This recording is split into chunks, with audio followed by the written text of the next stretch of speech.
Hello everyone, welcome to primary interview preparation channel. তো আজকের আমাদের চ্যাপ্টারের নাম হচ্ছে পাখির কাছে ফুলের কাছে, আল মাহমুদের লেখা।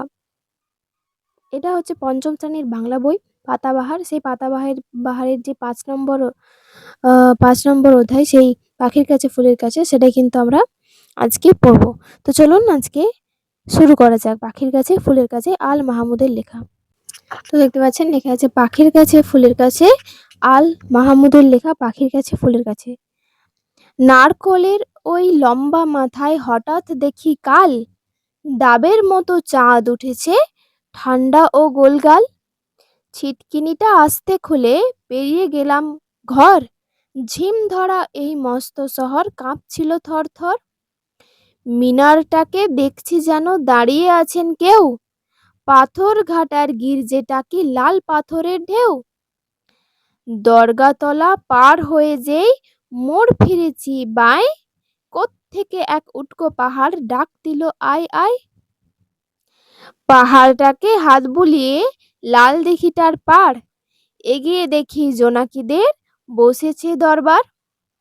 আমায় দেখি কলকলিয়ে দিঘির কালো জল, বলল এসো আমরা সবাই না ঘুমোনোর দল।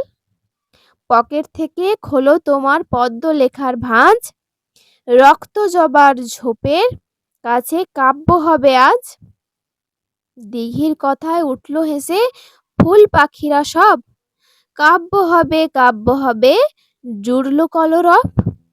কি আর করি পকেট থেকে খুলে ছড়ার বই, পাখির কাছে ফুলের কাছে মনের কথা কই। না, আল মাহমুদের লেখায় পাখির কাছে ফুলের কাছে পুরো কবিতাটিতে কি বলতে চেয়েছে, যে নারকলের ওই লম্বা মাথায় হঠাৎ দেখি কাল, ডাবের মতো চাঁদ উঠেছে ঠান্ডা ও গোলগাল। ঠিক আছে, তাহলে নারকল গাছের ওই মাথাটা লম্বা, নারকল গাছ তো লম্বা, ঠিক আছে, নারকল গাছের ওই লম্বা মাথাটা মানে উপর দিকে আকাশের দিকে তাকিয়ে দেখতে পাচ্ছে যে ডাবের মতো গোলগাল ঠিক চাঁদ উঠেছে। ছিটকিনিটা আস্তে খুলে পেরিয়ে গেলাম ঘর। ছিটকিনিটা খুলে সে ঘর পেরিয়ে গেল এবং এই মস্ত শহর ঠান্ডায় কি করছিল না, থরথর করে কাঁপছিল। মিনারটাকে দেখছে যেন কেউ দাঁড়িয়ে আছে। ঠিক আছে, পাথরঘাটার গির্জাটা কি লাল পাথরের ঢেউ, পাথরঘাটার গির্জাটা কি লাল পাথরের কোনো ঢেউ হবে, এটা বলতে চাইছে।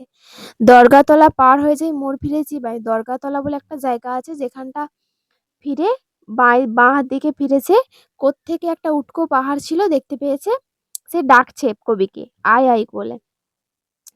ঠিক আছে, এটা পুরোটা একটা কাল্পনিক। তো তারপরে বলছে পাহাড়টাকে হাত বুলিয়ে লাল দিঘিটার পার, পাহাড়টাকে সুন্দর করে সে কল্পনা করতে চাইছে যে পাহাড়টাকে সে সুন্দর করে হাত বুলিয়ে লাল দিঘির পাড়ের দিকে এগিয়ে যাচ্ছে এবং দেখতে পাচ্ছে যে জোনাকিদের বসেছে দরপাড়ে। এত জোনাকি দেখতে পেয়েছে সে।